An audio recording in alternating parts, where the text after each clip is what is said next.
বাউল সম্রাট শাহ আব্দুল করিমের ১১০তম জন্মবার্ষিকী উপলক্ষে সুনামগঞ্জের উজানধল গ্রামে চলছে ২ দিনব্যাপী লোকোৎসব।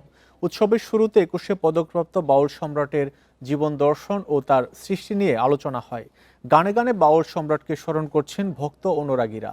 শুক্রবার রাতে উৎসবের উদ্বোধন করেন সুনামগঞ্জ ২ আসনের সংসদ সদস্য নাসিরউদ্দিন চৌধুরী।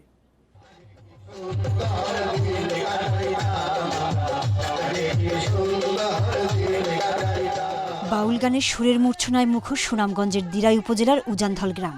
দেশের বিভিন্ন প্রান্ত থেকে আসা শিল্পীরা মঞ্চ মাতালেন বাউল সম্রাট শাহ আব্দুল করিমের জনপ্রিয় গানের মাধ্যমে। রোজা ও ঈদের ছুটি সহ নানা কারণে এবার ফেব্রুয়ারির পরিবর্তে জন্মবার্ষিকীর উৎসব হচ্ছে মার্চে। উৎসব ঘিরে বিভিন্ন জেলা থেকে এসেছেন নানা বয়সী শিল্পী, ভক্ত, অনুরাগীরা। গানে গানে বাউল সম্রাটের প্রতি শ্রদ্ধা জানান তারা।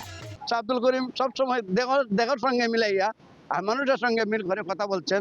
মানুষের প্রতি যে ওনার একটা প্রেম, এটা অসাধারণ, এটা বলার ভাষা নেই। আমাদের সৃষ্টিগুলো আমাদের যদি একটু যত্ন করা হয়, আমরা আরো সৃষ্টি করার জন্য নিজেকে তৈরি করতে পারবো।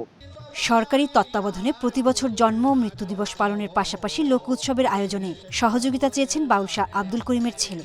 সরকারের সুদৃষ্টি কামনা করি শাহ আব্দুল করিমের অনুষ্ঠানটা যেন এভাবে সরকারি তত্ত্বাবধানে হয়। বাউল সৃষ্টিকর্ম চর্চার জন্য বাউল একাডেমি প্রতিষ্ঠা করা হবে বলে জানান জেলা প্রশাসক। এটা খুব যৌক্তিক জায়গা, এখানে হওয়া উচিত এবং এর জন্য যে পরিমাণ কাজ করা দরকার, সহযোগিতা করা দরকার, আমরা প্রত্যেকের জায়গায় যাবো এবং কথা বলবো এবং পত্র লিখে দৃষ্টি আকর্ষণ করবো যেন এখানে একটা এই ধরনের রিসার্চ সেন্টার হয়। লোক উৎসব ঘিরে উজানধল গ্রামের মাঠে বসেছে গ্রামীণ মেলা। ১৯১৬ সালের ১৫ ফেব্রুয়ারি দিরাই উপজেলায় জন্মগ্রহণ করেন বাউল সম্রাট শাহ আব্দুল করিম। হাজারেরও বেশি গান রচনা করেন তিনি। Independent news.